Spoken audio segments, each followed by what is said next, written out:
ಮಿತ್ರರೇ ನಮಸ್ಕಾರ. ಮಿತ್ರರೇ, ಈ ವಿಡಿಯೋದಲ್ಲಿ ಎರಡು ಪ್ರಮುಖ ವಿಚಾರಗಳ ಬಗ್ಗೆ ನಿಮಗೆ ತಿಳಿಸ್ಕೊಡ್ತೀನಿ. ಮೊದಲನೇದಾಗಿ ಯಾವುದು ಕೇಳಿದ್ರೆ, ಪಾಕಿಸ್ತಾನದ ರಕ್ಷಣಾ ಸಚಿವ ಖ್ವಾಜಾ ಆಸಿಫ್ ಇದ್ದಾರಲ್ಲ, ಇವ್ರನ್ನೊಂಥರ ಭಾರತ ಯಾವತ್ತೂ ಕೂಡ ಪಪ್ಪು ರೀತಿಯಲ್ಲೇ ನೋಡುತ್ತೆ, ಸೀನಿಯರ್ ಪಪ್ಪು ರೀತಿಯಲ್ಲಿ. ಈ ಖ್ವಾಜಾ ಆಸಿಫ್ ಇವತ್ತು ಅಕ್ಷರಶಃ ಒಂದು ಟ್ರುತ್ ಬಾಂಬ್ ಅನ್ನು ಹಾಕಿದ್ದಾರೆ. ಇದು ಇಡೀ ಪಾಕಿಸ್ತಾನವನ್ನ ಗಡಗಡ ನಡುಗಿಸಿಬಿಟ್ಟಿದೆ. ಅದರಲ್ಲೂ ಮುಖ್ಯವಾಗಿ ಈ ಫ್ರಾಡ್ ಮಾರ್ಷಲ್ ಆಸಿಮ್ ಮುನೀರ್ ಮತ್ತು ಪಾಕಿಸ್ತಾನದ ಪ್ರಧಾನಿ ಶಹಬಾಜ್ ಶರೀಫ್ಗೆ ಇದನ್ನು ಅರಗಿಸಿಕೊಳ್ಳೋದಕ್ಕೆ ಸಾಧ್ಯ ಆಗ್ತಾ ಇಲ್ಲ.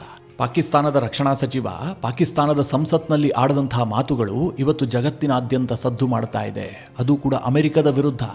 ಇದು ಸಹಜವಾಗಿ ಬಹಳ ಇಂಟ್ರೆಸ್ಟಿಂಗ್ ವಿಚಾರ. ಭಾರತ ವಿಶ್ವ ಮಟ್ಟದಲ್ಲಿ ಹೇಳ್ತಾ ಇತ್ತಲ್ಲ, ಪಾಕಿಸ್ತಾನ ಉಗ್ರವಾದವನ್ನು ಪೋಷಿಸ್ತಾ ಇದೆ, ಅವರು ಉಗ್ರಗಾಮಿಗಳನ್ನು ಸಾಕ್ತಾ ಇದ್ದಾರೆ, ಅದೊಂದು ಉಗ್ರಗಾಮಿಗಳ ಕಾರ್ಖಾನೆ ಅಂತ. ಭಾರತದ ಈ ಎಲ್ಲ ಆರೋಪಗಳನ್ನು ಖ್ವಾಜಾ ಆಸಿಫ್ ಪಾಕಿಸ್ತಾನದ ಸಂಸತ್ತಿನಲ್ಲೇ ಒಪ್ಪಿಕೊಂಡಿದ್ದಾರೆ. ಭಾರತಕ್ಕಿದೊಂಥರ ದೊಡ್ಡ ರಾಜತಾಂತ್ರಿಕ ದಿಗ್ವಿಜಯ. ಇದರ ಜೊತೆಗೆ ಗ್ರೀಸ್ ಮತ್ತು ಭಾರತದ ನಡುವೆ ಒಂದು ಮಹತ್ವವಾದಂತಹ ಬೆಳವಣಿಗೆ ಆಗಿದೆ. ಒಂದು ದೊಡ್ಡ ಹೆಜ್ಜೆಯನ್ನು ಎರಡೂ ದೇಶಗಳು ಇಟ್ಟಿದ್ದಾವೆ ಅಂತಂದ್ರೆ ತಪ್ಪಾಗಲಿಕ್ಕಿಲ್ಲ. ಇಷ್ಟು ದಿನ ಗ್ರೀಸ್ ಮತ್ತು ಭಾರತದ ನಡುವಿನ ಸಂಬಂಧ ಕೇವಲ ತೋರುಗಾಣಿಕೆಗೆ ಮಾತ್ರ ಸೀಮಿತವಾಗತ್ತಾ, ಅಥವಾ ನಿಜವಾಗ್ಲೂ ಇದೊಂದು ರಿಯಲ್ ಪಾರ್ಟ್ನರ್ಶಿಪ್ ಆಗಿ ಬದಲಾಗತ್ತಾ, ಈ ಪ್ರಶ್ನೆ ಇತ್ತು. ಈಗ ಮಿತ್ರರೇ, ಎರಡೂ ದೇಶಗಳು ಇದಕ್ಕೆ ಉತ್ತರ ಕೊಟ್ಟಿದ್ದಾವೆ.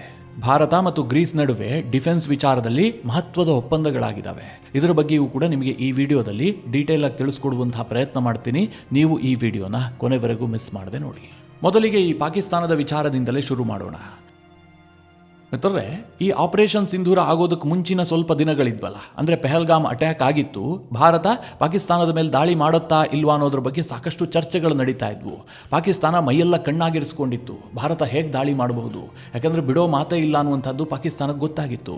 ಆ ಸಂದರ್ಭದಲ್ಲಿ ಪಾಕಿಸ್ತಾನದ ರಕ್ಷಣಾ ಸಚಿವ ಖ್ವಾಜಾ ಆಸಿಫ್ ದಿನಕ್ಕೊಂದು ಟಿವಿ ಇಂಟರ್ವ್ಯೂಗಳನ್ನು ಕೊಡ್ತಾ ಇದ್ರು. ಪ್ರತಿ ದಿನವೂ ಕೂಡ ಒಂದಲ್ಲ ಒಂದು ಸತ್ಯವನ್ನ ಕಕ್ಕುತ್ತಾ ಇದ್ರು. ಆ ಸಂದರ್ಭದಲ್ಲೇ ಅವರೊಂದು ಮಾತನ್ನ ಟಿವಿ ಇಂಟರ್ವ್ಯೂನಲ್ಲಿ ಹೇಳಿದ್ರು, ನಾವು ಜಿಹಾದಿಗಳನ್ನು ಬೆಂಬಲಿಸಿದ್ವಿ, ನಮ್ಮ ಕೈಯಲ್ಲಿ ಈ ಕೆಟ್ಟ ಕೆಲಸವನ್ನ ಮಾಡಿಸಿದ್ದು ಅಮೆರಿಕ, ಹೀಗಂತ ಖ್ವಾಜಾ ಆಸಿಫ್ ಅವತ್ತೇ ಸ್ಟೇಟ್ಮೆಂಟ್ ಕೊಟ್ಟಿದ್ರು. ಆದರೆ ಮಿತ್ರರೇ, ಅದೊಂದು ಟಿವಿ ಇಂಟರ್ವ್ಯೂನಲ್ಲಿ ಕೊಟ್ಟಂತಹ ಸ್ಟೇಟ್ಮೆಂಟ್.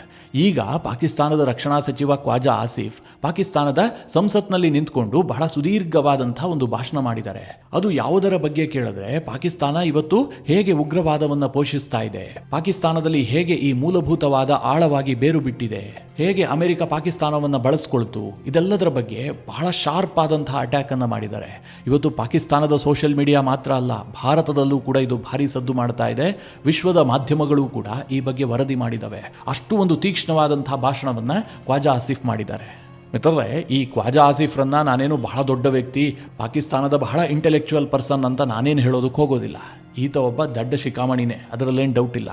ಆದರೆ ಈಗ ಈತ ಸತ್ಯ ಹೇಳಿದಾನಲ್ಲ, ಅದಕ್ಕೆ ನಾವು ಈತನಿಗೆ ಒಂದು ಸ್ವಲ್ಪ ರೆಸ್ಪೆಕ್ಟ್ ಕೊಡಲೇಬೇಕು. ಯಾಕೆ ಕೇಳಿದ್ರೆ, ಆತ ಹೇಳಿದಂತಹ ಎಲ್ಲ ಸತ್ಯಗಳು ಕೂಡ ಭಾರತಕ್ಕೆ ಫೇವರ್ ಆಗಿದೆ. ಇಂಟರ್ನ್ಯಾಷನಲ್ ವೇದಿಕೆಗಳಲ್ಲಿ ಭಾರತಕ್ಕೆ ಬಹಳ ಶಕ್ತಿ ಕೊಡುವ ರೀತಿಯಲ್ಲಿದ್ದಾವೆ. ನಿಮಗೆಲ್ಲ ಗೊತ್ತೇ ಇದೆ, ಸದ್ಯ ಇರುವಂತಹ ಪಾಕಿಸ್ತಾನದ ಸರ್ಕಾರ ಯುಎಸ್ಗೆ ಫ್ರೆಂಡ್ಲಿ ಸರ್ಕಾರ. ಅವರು ಯುಎಸ್ ಹಾಕಿದಂತಹ ಯಾವುದೇ ಗೆರೆಯನ್ನು ದಾಟೋದಕ್ಕೆ ಹೋಗೋದಿಲ್ಲ.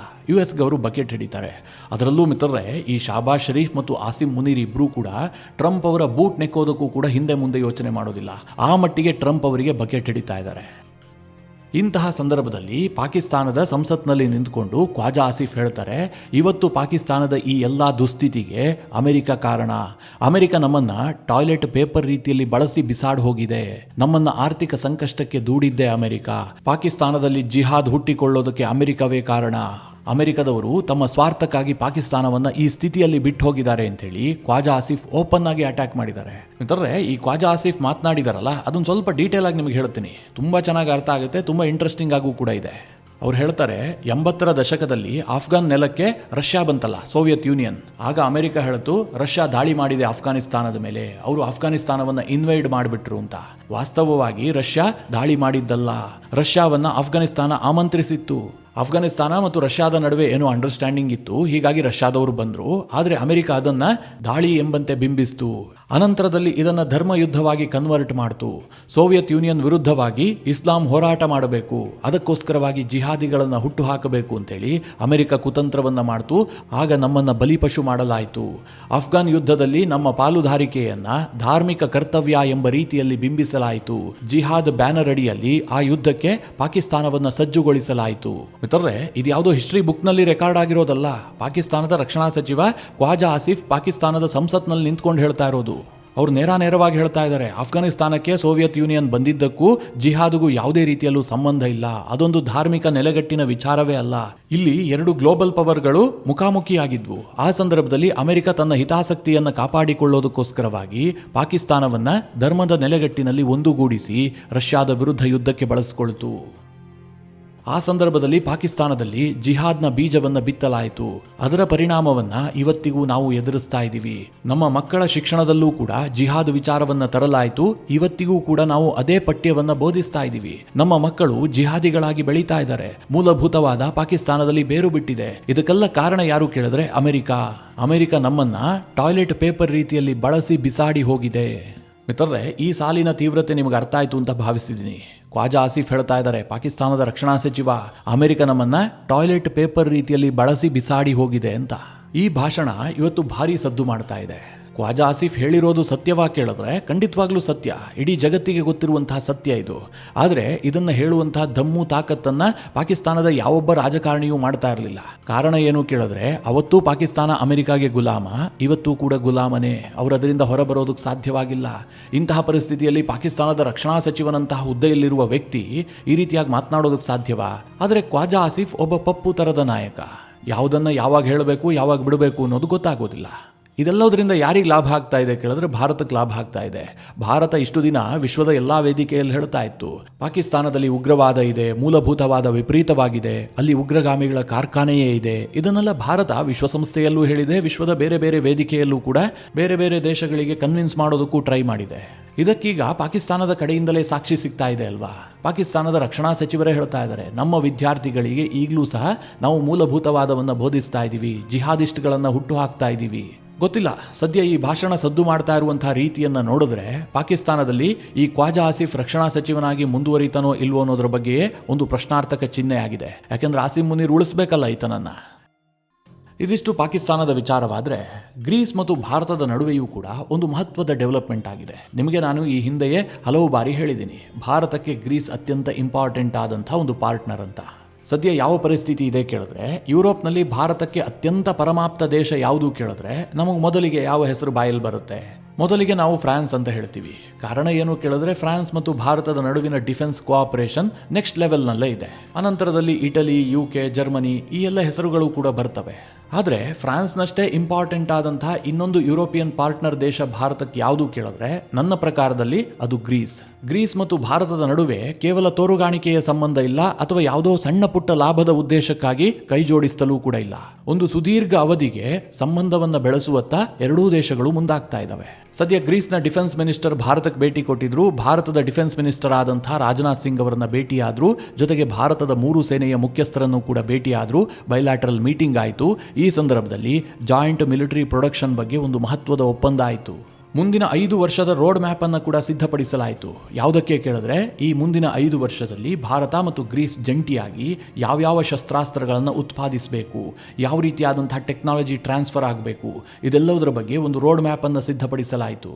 ಅಲ್ಲಿಗೆ ಮಿತ್ರರೇ, ಒಂದು ವಿಚಾರವನ್ನು ಸ್ಪಷ್ಟವಾಗಿ ಅರ್ಥ ಮಾಡ್ಕೊಳ್ಳಿ. ಭಾರತ ಮತ್ತು ಇಸ್ರೇಲ್ನ ನಡುವೆ ಬಹಳ ಗಟ್ಟಿಯಾದಂತಹ ಡಿಫೆನ್ಸ್ ಪ್ಯಾಕ್ಟ್ಗಳಾಗ್ತಾ ಇದ್ದಾವೆ. ಇಸ್ರೇಲ್ನ ಟೆಕ್ನಾಲಜಿಯನ್ನ ಭಾರತ ಅಳವಡಿಸಿಕೊಳ್ತಾ ಇದೆ. ಭಾರತದಲ್ಲಿ ಇಸ್ರೇಲ್ ತನ್ನ ಶಸ್ತ್ರಾಸ್ತ್ರವನ್ನು ಉತ್ಪಾದನೆ ಮಾಡೋದಕ್ಕೆ ಮುಂದಾಗ್ತಾ ಇದೆ. ಇಸ್ರೇಲ್ಗೆ ಗ್ರೀಸ್ ಕೂಡ ಅತ್ಯಂತ ಆಪ್ತವಾದಂತಹ ದೇಶ. ಈಗ ಗ್ರೀಸ್ ಭಾರತದ ಜೊತೆಗೂ ಕೂಡ ಕೈ ಜೋಡಿಸ್ತಾ ಇದೆ. ಭಾರತದೊಂದಿಗೆ ಶಸ್ತ್ರಾಸ್ತ್ರಗಳನ್ನು ಉತ್ಪಾದನೆ ಮಾಡೋದಕ್ಕೆ ಮುಂದಾಗ್ತಾ ಇದೆ. ಎರಡನೆಯದಾಗಿ, ಗ್ರೀಸ್ ಮತ್ತು ಭಾರತದ ನಡುವೆ ಅನೇಕ ಸೇನಾ ಸಮರಾಭ್ಯಾಸಗಳು ನಡೀತವೆ. ಇದನ್ನು ಇನ್ನೊಂದು ಹಂತಕ್ಕೆ ಕೊಂಡೊಯ್ಯೋದಕ್ಕೂ ಕೂಡ ಎರಡೂ ದೇಶಗಳು ನಿರ್ಧಾರ ಮಾಡಿದವೆ. ಗ್ರೀಸ್ ನಮಗೆ ಯಾಕಷ್ಟು ಇಂಪಾರ್ಟೆಂಟ್ ಪಾರ್ಟ್ನರ್ ಅಂತ ಕೇಳಿದ್ದೆ ಆದರೆ, ಮುಖ್ಯವಾಗಿ ತುರ್ಕಿಗೆ ಚೆಕ್ಮೇಟ್ ಕೊಡೋದಕ್ಕೆ. ನಿಮಗೆಲ್ಲ ಗೊತ್ತೇ ಇದೆ, ತುರ್ಕಿ ಭಾರತದ ವಿಚಾರದಲ್ಲಿ ಸಾಕಷ್ಟು ಕಡ್ಡಿಯಲ್ಲಾಡಿಸ್ತಾ ಇದೆ. ಅವರು ಪಾಕಿಸ್ತಾನಕ್ಕೆ ದೊಡ್ಡ ಪ್ರಮಾಣದಲ್ಲಿ ಶಸ್ತ್ರಾಸ್ತ್ರವನ್ನು ಪೂರೈಕೆ ಮಾಡ್ತಾ ಇದ್ದಾರೆ. ಡಿಫೆನ್ಸ್ ಪ್ಯಾಕ್ಟ್ಗೆ ಸಹಿ ಹಾಕೋದಕ್ಕೂ ಕೂಡ ಮುಂದಾಗಿದ್ದಾರೆ. ಅಷ್ಟು ಮಾತ್ರ ಅಲ್ಲ, ಈಗ ಬಾಂಗ್ಲಾದೇಶಕ್ಕೂ ಕೂಡ ತುರ್ಕಿ ಎಂಟ್ರಿ ಆಗ್ತಾ ಇದೆ. ಬಾಂಗ್ಲಾದೇಶಕ್ಕೆ ಟ್ಯಾಂಕ್ಗಳನ್ನು ಪೂರೈಸ್ತಾ ಇದೆ. ಡ್ರೋನ್ಗಳನ್ನು ಪೂರೈಸೋದಕ್ಕೂ ಕೂಡ ಉತ್ಸಾಹವನ್ನು ತೋರಿಸ್ತಾ ಇದೆ. ಹೀಗೆ ಭಾರತದ ಸುತ್ತಲೂ ಕೂಡ ತುರ್ಕಿ ತನ್ನ ಪ್ರಭಾವವನ್ನು ಹೆಚ್ಚು ಮಾಡಿಕೊಳ್ತಾ ಇದೆ. ಇಂತಹ ಸಂದರ್ಭದಲ್ಲಿ ತುರ್ಕಿಯನ್ನು ಸ್ವಲ್ಪ ಹದ್ದುಬಸ್ತಿನಲ್ಲಿ ಇಡಬೇಕಾದ್ರೆ ಭಾರತವು ಕೂಡ ಅದೇ ಭಾಷೆಯಲ್ಲೇ ಉತ್ತರ ಕೊಡಬೇಕು. ಅದಕ್ಕೆ ಭಾರತ ಕಂಡುಕೊಂಡಂತಹ ದಾರಿ ಏನು ಕೇಳಿದ್ರೆ, ಒಂದು ಕಡೆಯಲ್ಲಿ ಗ್ರೀಸ್, ಇನ್ನೊಂದು ಕಡೆಯಲ್ಲಿ ಸೈಪರಸ್, ಮತ್ತೊಂದು ಕಡೆಯಲ್ಲಿ ಅರ್ಮೇನಿಯಾ. ಈ 3 ದೇಶಗಳು ಕೂಡ ತುರ್ಕಿಯೊಂದಿಗೆ ಶತ್ರುತ್ವವನ್ನು ಇಟ್ಟುಕೊಂಡಿದ್ದಾವೆ. ಈಗ ಭಾರತ ಈ 3 ದೇಶಗಳೊಂದಿಗೆ ಡಿಫೆನ್ಸ್ ಒಪ್ಪಂದವನ್ನು ಮಾಡಿಕೊಂಡು ಶಸ್ತ್ರಾಸ್ತ್ರವನ್ನು ಪೂರೈಕೆ ಮಾಡೋದಕ್ಕೆ ನಿಂತ್ಕೊಂಡಿದೆ. ಅದರಲ್ಲೂ ಈ ತುರ್ಕಿ ಮತ್ತು ಗ್ರೀಸ್ ನಡುವೆ ಹಾವು ಮುಂಗುಸಿಯ ದ್ವೇಷ ಇದೆ. ಎರಡೂ ನ್ಯಾಟೋದ ದೇಶಗಳೇ, ಆದರೂ ಸಹ ಏಜಿಯನ್ ಸೀನಲ್ಲಿರುವಂಥ ಅನೇಕ ದ್ವೀಪಗಳಿಗೋಸ್ಕರವಾಗಿ ಎರಡೂ ದೇಶಗಳ ನಡುವೆ ಬಡಿದಾಟ ಇದೆ. ಇನ್ನೇನು ಸಂಘರ್ಷ ಆಗುತ್ತೆ ಎನ್ನುವಂಥ ವಾತಾವರಣ ನಿರ್ಮಾಣ ಆಗಿರುತ್ತೆ. ಇಂತಹ ಸಂದರ್ಭದಲ್ಲಿ ಭಾರತ ಗ್ರೀಸ್ಗೆ ಅನೇಕ ಶಸ್ತ್ರಾಸ್ತ್ರವನ್ನು ಪೂರೈಕೆ ಮಾಡೋದಕ್ಕೆ ಒಪ್ಪಂದಗಳನ್ನು ಮಾಡಿಕೊಳ್ತಾ ಇದೆ.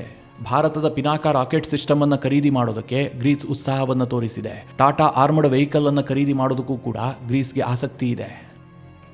ಹಾಗೆ ಇನ್ನೊಂದು ಸುದ್ದಿ ಇದೆ, ಭಾರತದ ಕ್ರೂಸ್ ಮಿಸೈಲ್ಗಳನ್ನು ಕೂಡ ಗ್ರೀಸ್ ಖರೀದಿ ಮಾಡುತ್ತೆ ಅಂತ. ಇದು ಸಹಜವಾಗಿ ತುರ್ಕಿಯನ್ನ ಭಾರಿ ಒತ್ತಡಕ್ಕೀಡು ಮಾಡಿದೆ. ತುರ್ಕಿಯ ಮಾಧ್ಯಮಗಳಲ್ಲೂ ಕೂಡ ಇದು ದೊಡ್ಡ ಮಟ್ಟದಲ್ಲಿ ಚರ್ಚೆ ಆಗ್ತಾ ಇದೆ. ಕೇವಲ ಸೈನಿಕವಾಗಿ ಮಾತ್ರ ಅಲ್ಲ, ಇತರೆ ವಿಚಾರಗಳಲ್ಲೂ ಕೂಡ ಗ್ರೀಸ್ ಭಾರತಕ್ಕೆ ಬಹಳ ಇಂಪಾರ್ಟೆಂಟ್ ಆದಂತಹ ದೇಶ. ಮುಖ್ಯವಾಗಿ ಹೇಳಬೇಕು ಅಂತಂದರೆ, ಭಾರತದ ಕನಸಿನ ಕೂಸಾದಂತಹ ಐಮ್ಯಾಕ್ ಕಾರಿಡಾರ್ ಇದೆಯಲ್ಲ, ಭಾರತದಿಂದ ಯುರೋಪನ್ನು ಸಂಪರ್ಕಿಸುವಂತಹ ಕಾರಿಡಾರ್, ಅದಕ್ಕೆ ಈ ಗ್ರೀಸ್ ಇದೆಯಲ್ಲ, ಅದು ಯುರೋಪ್ನ ಹೆಬ್ಬಾಗಿಲಾಗಿ ಕೆಲಸ ಮಾಡುತ್ತೆ. ಜೊತೆಗೆ ಈ ಗ್ರೀಸ್ ಇದೆಯಲ್ಲ, ಸಮುದ್ರ ವ್ಯಾಪಾರದಲ್ಲಿ ವಿಶ್ವದಲ್ಲೇ ಒಂಥರ ರಾಜ ಇದ್ದಂತೆ. ಗ್ರೀಸ್ ಬಳಿಯಲ್ಲಿ 5,000ಕ್ಕೂ ಹೆಚ್ಚು ವೆಸಲ್ಗಳಿದ್ದಾವೆ. ಹಡಗುಗಳ ನಿರ್ಮಾಣದಲ್ಲೂ ಕೂಡ ಗ್ರೀಸ್ ಎತ್ತಿದ ಕೈ. ಹೀಗಾಗಿ ಅವರೇನು ಬಯಸ್ತಾ ಇದ್ದಾರೆ ಗೊತ್ತಾ, ಭಾರತದಲ್ಲಿ ಹಡಗುಗಳನ್ನು ಬಿಲ್ಡ್ ಮಾಡಬೇಕು. ಇದಕ್ಕೆ ಕಾರಣ ಏನು ಕೇಳಿದ್ರೆ, ಭಾರತದ ಬಳಿಯಲ್ಲಿ ಸಾಕಷ್ಟು ಸ್ಟೀಲ್ ಇದೆ, ಹಾಗೆ ಮ್ಯಾನ್ ಪವರ್ ಕೂಡ ಭಾರತದಲ್ಲಿ ಹೇರಳವಾಗಿದೆ. ಹೀಗಾಗಿ ಭಾರತದಲ್ಲಿ ಶಿಪ್ ಬಿಲ್ಡಿಂಗ್ ಮಾಡಿದ್ದೆ ಆದರೆ ಅದು ಲಾಭದಾಯಕ ಅಂತ ಗ್ರೀಸ್ಗೂ ಕೂಡ ಅನ್ನಿಸ್ತಾ ಇದೆ. ಈ ಕಾರಣದಿಂದ ಈ ವಿಚಾರದಲ್ಲೂ ಮುಂದುವರಿಬೇಕು ಅಂತ ಎರಡೂ ದೇಶಗಳು ಸಹ ಉತ್ಸಾಹವನ್ನು ತೋರಿಸ್ತಾ ಇದ್ದಾವೆ.